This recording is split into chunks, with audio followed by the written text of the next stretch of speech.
I grew up in the Midwest, in a small town in Indiana. So that makes me an unlikely candidate to end up being a jazz musician. And I didn't start out with jazz, that's for sure. When I was 6 years old, my parents were on a campaign to have all three of us kids take music lessons. And my older sister had already started with piano. So they looked around to see what they might pick for me. And there happened to be, at that time, a lady in the neighborhood who played the marimba and the vibraphone. These two fairly unknown instruments. So that's where I was taken to begin taking lessons.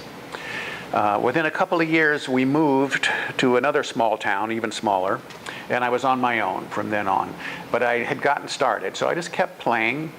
My father would buy sheet music from a store in Chicago, and I would learn these songs and play them and so on. It came easy to me. It was fun, and that was just something that was part of family life. When I was maybe 13, I discovered jazz, and that changed everything. I don't know how I came to possess this first album of jazz music. It was a Benny Goodman record. Benny Goodman was the biggest name in jazz in the 1930s and 40s. Now we're talking about the 1950s when I was a kid and discovered this record. And I couldn't believe it. It was so exciting and it had so much going on. I just connected with it on all kinds of levels. So I started looking for more jazz records wherever I could find them. The nearest record store was about an hour away. And on Saturdays, this was part of our routine, my father and I would drive to Evansville and go to the one music store, record store, and see if there's any new records had come in that week. And if I was lucky, there would be one or two new records I could buy and add to my collection. But I was hooked by that time.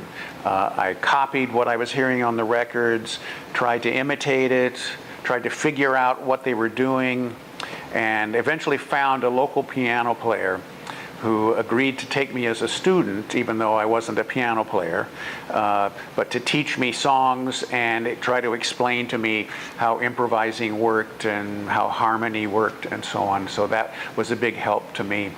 And then I was soon to finish high school and head off to college, and a pretty big change and opportunity came my way at that point.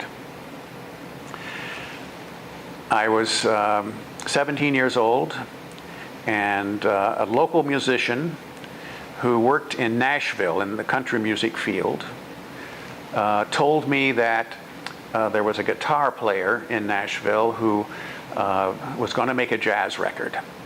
And he wanted to particularly have a vibraphone player on his record.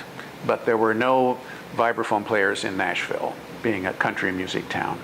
So this musician had told the guitar player about this kid in Indiana that played jazz on the vibes.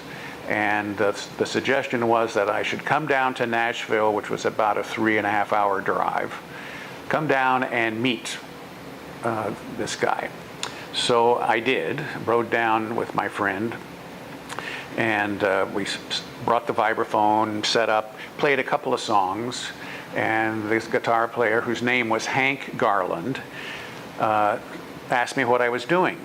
What were my plans? And I said, well, I'm going to finish high school in a couple of months, and then in September I'm going to Boston to go to this school that has jazz called Berklee. And so he suggested that I move to Nashville for the summer and that we would play at a local club on weekends, and we would make this record. So that's exactly what I did.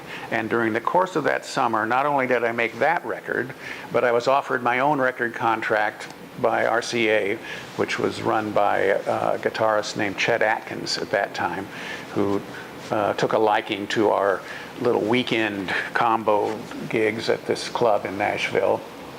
and decided that I had potential. So I convinced the record label to sign me up. And I arrived in Boston that September, ready to go to school and with a record contract in my pocket already.